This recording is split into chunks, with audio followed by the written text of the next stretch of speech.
Council, someone needs to, I think it's Honorable Attorney General, would you be able to mute your microphone? Thank you. Should you encounter any technical difficulties during these proceedings, we have catered for that by placing a chat on the sidebar with the name and the telephone number of our IT staff who will ably assist you. This chat is available to all parties. We, however, advise that you do not send written messages to the chat, that you instead use the telephone number provided. As per usual, during these proceedings, I call the name of each judge, and each judge responds. You do not respond to the judge's greeting.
Madam Deputy Registrar, would you please begin the proceedings?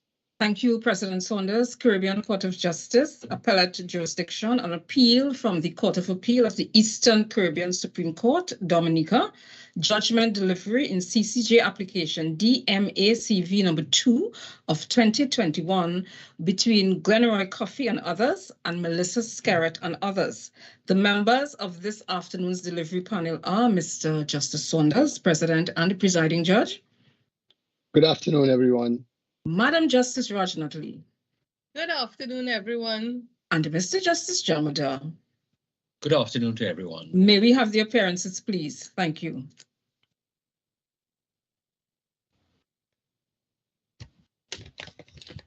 Your Honors, good afternoon. I'm Zyga James. I appear in association with Mr. Alia Shepherd, Queen's Counsel, for the petitioners / appellants in this matter. Yes. Millard, President and Honorable Justices of Appeal. My name is Lennox Lawrence, and together with Jody Luke, we represent the first respondent. We are led in this matter by learned Senior Counsel, Mr. Anthony Astafan. Yes, good afternoon again. Good afternoon, may it please your honors. My name is Heather Felix Evans. I appear for the 2nd, 3rd, 4th, 7th, 8th respondents, and I am holding papers for Mr. Stephen Isidore, who appears for the 9th respondent and is led by Mr. Anthony Asapan, SC. Yes, good afternoon again. May it please your honors. Levi Yes. Peter, Attorney General, I appear on behalf of the 11th, 12th, and 13th respondents, and I appear with Mrs. Dominica Sobers Joseph and Ms. Nadira Lando. That's Lando. Yes, thank you very much, Council. I would read a summary of the court's judgment in this matter. 10 election petitions were filed in the wake of the Dominica general elections held on 6 December 2019. The petitioners claimed that in the 10 constituencies, the candidate declared to be the winner had not been validly elected. They alleged that the elections were plagued with election offences, breaches of electoral laws, and irregularities. The respondents, among whom were the Chief Elections Officer, various returning officers, the Commissioner of Police, members of the Electoral Commission, the Prime Minister, and the Attorney General, applied to strike out the petitions. They claimed that the petitions were insufficiently particularized and disclosed no case to answer. The High Court judge trying the proceedings agreed that the petitions lacked particulars and accordingly struck them out. The petitioners filed notices of appeal against the judge's decision, and the respondents applied to strike out the notices on the ground that the Court of Appeal lacked jurisdiction to hear the appeal. That court's jurisdiction is found in Section 40 of the Constitution. According to subsections 6 and 7 of that section of the Constitution, an appeal lies as of right to the Court of Appeal from any final decision of the High Court determining a question concerning the validity of an election. The Court of Appeal took the view that the High Court judge did not decide the petitions on their merits, and that the trial judge's decision was therefore not in law a final decision. The Court of Appeal accordingly declined to hear the appeal. The petitioners then applied to the Caribbean Court of Justice, the CCJ, for special leave to appeal against the decision of the Court of Appeal. Before addressing the special leave application, this court determined on written submissions that it had jurisdiction to entertain the application. The central issue in the case was whether the decisions of the trial judge were final in the sense in which that word is used in Section 40, subsection 6, or whether the judge's decision was interlocutory. The court noted that English common law had developed two competing tests, the order test and the application test, respectively, to assess whether a decision was to be regarded as final or interlocutory. The court also noted that the Eastern Caribbean Court Civil Procedure Rules 2000 expressly states that the application test is to be employed in determining whether an appeal is to be regarded as final or interlocutory. The court held, however, that the meaning of final in the context of the right of appeal granted by Section 40 of the Constitution is to be determined by construing subsections 46 and 47.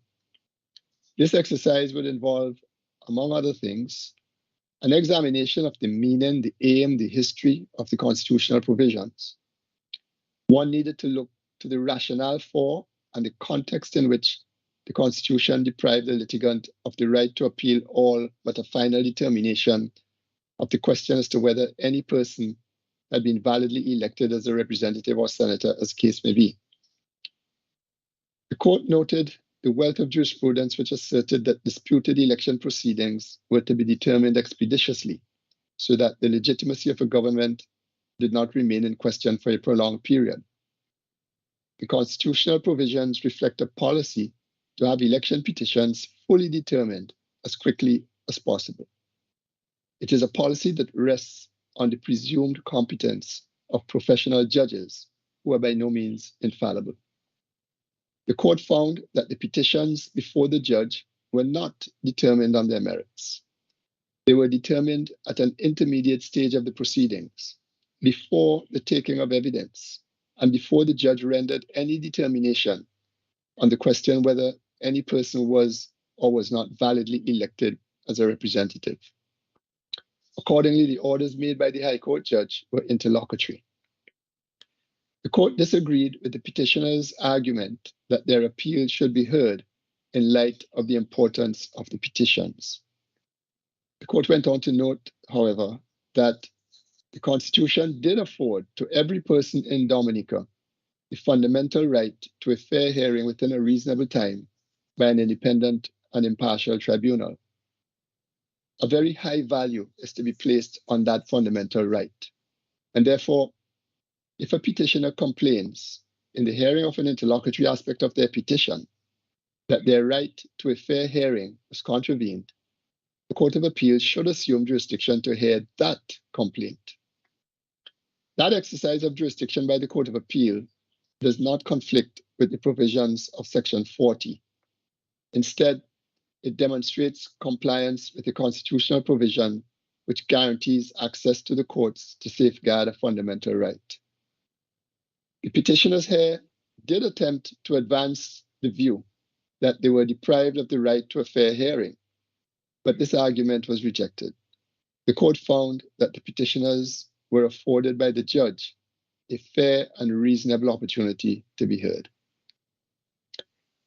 In a concurring judgment, Justice Jamadar found that the limitation on the right of appeal against a final decision of the High Court, laid out in Section 40 of the Constitution, had to be construed against the purpose of general elections in a liberal democracy, and also the right to question how elections are conducted and also their outcomes. In that regard, Justice Jamadar noted that there were two analytical perspectives: a quantitative analysis and a qualitative analysis. In determining what is a final order, therefore, a pragmatic, purposive approach driven by the objectives of elections and election petitions and the two analytical perspectives is the appropriate approach. In law, and especially constitutional law, context is vital to both analysis and application. Justice Jamadar stated that the holding of free and fair elections is part of the basic deep structure of Dominican constitutionalism, and integral to that structure is the right to vote. The Constitution established the Electoral Commission, which, among other things, has the responsibility of maintaining the integrity of the list of electors. In this case, a complaint which appeared in 9 of the 10 petitions filed was that the election officials failed to use the revised annual list and the supplementary register in accordance with Section 17 of the Registration of Electors Act. Also, the High Court acknowledged that based on the pleadings, there was patent non-compliance with that provision. Justice Jamadar opined that the Court of Appeal arguably may have had jurisdiction on constitutional grounds, irrespective of whether the decision was considered in the context of Section 40 final. The right to be registered to vote is about the legitimacy of the voters list. It is at the heart of free and fair elections. Ultimately, the application for special leave was refused, and the orders of the Court of Appeal dated 21st May 2021, save for those relating to costs, were upheld. The court made no order as to costs in this court. Now, that was a summary of the court's judgment, and the same is not intended to be a substitute for the reasons of the court or to be used in any later consideration of the court's reasons. I wish to apologize for the absence of Justice Witt and Justice Anderson, who were unavoidably absent, but who both concurred in the judgment in this case. Is there anything that council might wish to say at this point?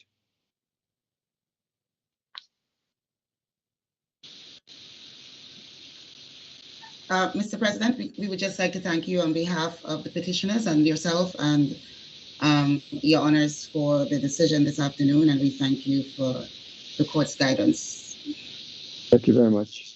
But on behalf of the first respondents and certainly Senior Counsel, Ms. Anthony Astafan, we also wish to thank the Honorable Court for the decision and the guidance it has given in this matter. May it proceed. Yes, thank you very much. Madam Deputy Registrar, would you please close the proceedings? Thank you, President Saunders. Thank you, Madam Justice Rajnatli. Thank you, Mr. Justice Jamara. Thank you, Counsel, and thank you to the staff of the Caribbean Court of Justice. This court now stands adjourned. Good day to all. Thank you. Good day.